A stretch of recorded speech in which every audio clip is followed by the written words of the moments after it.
Hello everybody and welcome to the crypto session brief. We're on Thursday the 23rd of March 2023, just approaching midday here in Europe. Let's take a look at markets, the reaction from the FOMC and how we've been digesting things so far today. You might see up on my screens here, I've got the US 100, that is the Nasdaq. You might think why, because this is a crypto session brief, but I just wanted to make a comparison. This was the FOMC meet around about here. And also we saw sizable moves down on cryptos at the same time. But what is quite interesting is that the US dollar also moved down at the same time.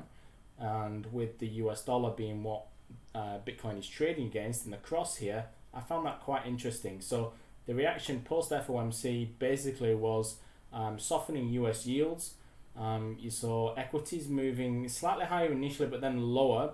Some of that was down to Janet Yellen's comments on banking, saying we won't be able to insure all deposits. Not something that really should have surprised markets, but nevertheless, them comments just added to the overall situation with the Fed still hiking, of course.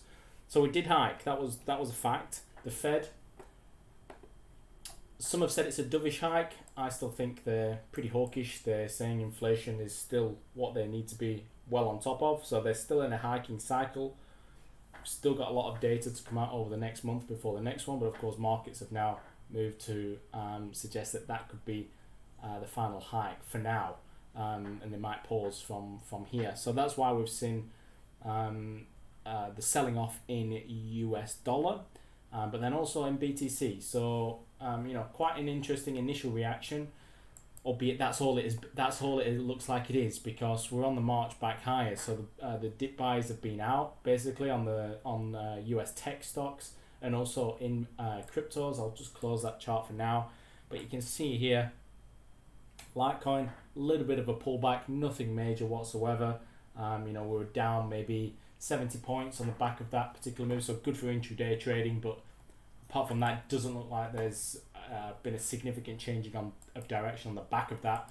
What's going to cause further dips in risk? Probably more banking issues, another collapse in one of the regional US banks, perhaps. It was Janet Yellen who was actually moving markets lower yesterday rather than Fed Chair Jerome Powell. And risk didn't like that initially. Remember when Silvergate and SVB were collapsing, we saw the big drop down in price, albeit we did then bounce back higher on the back of Credit Suisse's takeover. So interesting price action on Bitcoin. We've seen a little bit of euphoria as we broke out of some of the prices. Nice technical break, don't get me wrong. But I was suggesting some pause when we got to this area and a pullback. We've got that pullback now. And I was maybe saying, okay, well, if we can't hold at 27, then we go down to 25. But at the minute, we're holding at 27. So certainly some positive signs there that we could hold at 27 and look to basically get back to that 29, 230 area. Outside bar yesterday as well for BTC. So that is also relatively interesting.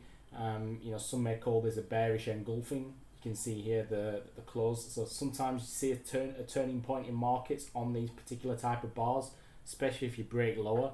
But with all that being said, momentum is to the upside and we're holding at some key horizontal levels for now. Ethereum 1756, we've got 1700 below, providing some key support. That level hasn't changed for me. Overhead, we've got 1790 still in play if we do retest that level today.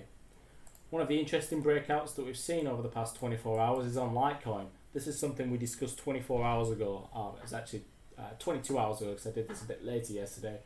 But Litecoin, you can see that descent, that more recent term, a descending trend line. We've now had quite a lot of green to be able to get enough momentum, break through there, and we are pushing higher over the past couple of hours too. Smashing through 88 and now on track to retest the 95 region. Remember, we were range trading between 102 and 88 for a short while. It looks like we are trying to reclaim that now after a few tags of that descending trend line on an intraday basis. Now looking set to break higher, looking for a push into 95, and then from there we can start to discuss and mention 102 again.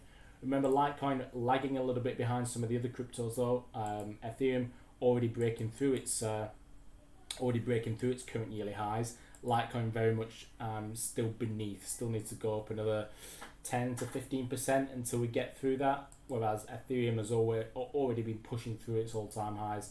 BTC has already been breaking through its all-time highs and some breaking through some really key technical levels. Ripple, I mentioned yesterday, there'd been some positive news regarding the case with the SEC. That got faded straight back lower. We didn't quite do a full fade, so we're watching that. There's quite a bit of volatility on Ripple pricing at the minute. Like I said with Ripple, you've got this area of consolidation now. If we just zoom out, we did break a little bit higher in this bit, but apart from that, you've been trading within this range between sort of like let's call it a 50 cents here. If I was to put the 50 on, 50 and down at 30, so between 50 and 30, you got a 200 point band, let's call it. So it's basically a case of wait and see. This is at the top end of the band, that's the lower end of the range, and it's basically a mean reversion trade between the two over the past, you're coming up to a year now. This was May of last year, so we're not far off whatsoever. Not too much more else to add from my end. We'll have a quick look at the economic calendar if there's anything in particular of interest. We do have the BOE, not going to be really something which I'm looking at for crypto prices today. New home sales, again, not really something I'd expect to be market moving. Got some consumer confidence out of the Eurozone, but apart from that, initial jobless claims, but nothing there major that could be moving markets. I think for now we look at the banking situation and any further developments there, and if anything, watch out the regional banking ETFs in the US. Signs that they are drifting lower, could start seeing some risk drift low as well. That's it from my end. I'll speak to you all soon. Take care and bye for now.